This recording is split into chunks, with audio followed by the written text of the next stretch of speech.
Apvienojot efektīvākos karatē, boksa un aikido elementus, Ashihara karatē turpina uzvaras gājienu cīņas veidu pasaulē. Rudens viducī sadalītas medaļas ogles Ashihara karatē čempionātā.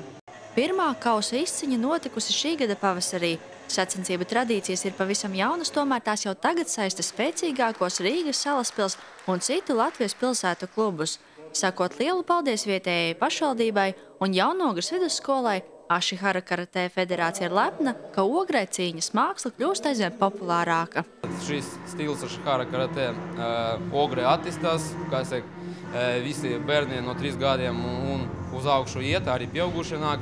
Līdz ar to arī ir interese, visi nāk skatīties sacensības, arī piedalās, no tā attīstamies. Vairāk kā 6 gadus ar karatē nodarbojas Arita.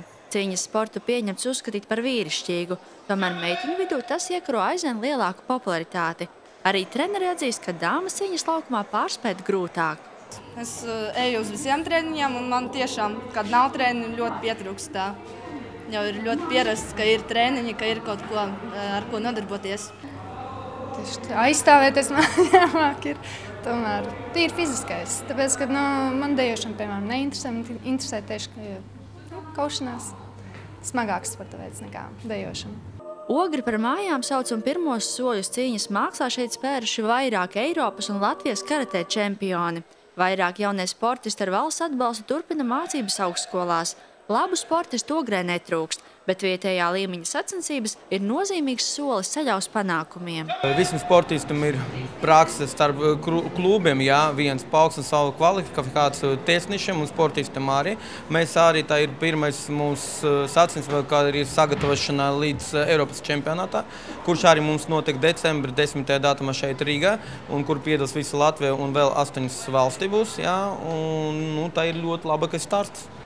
Ne zemākā 2. vieta Eiropas Ashihara karatē čempionātā un iespēja piedalīties Olimpiskajās spēlēs.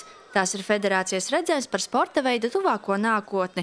Ambīcijas ir arī vietējiem klubiem. Čempionu sarakstos redzēt ogrēniešu vārdus.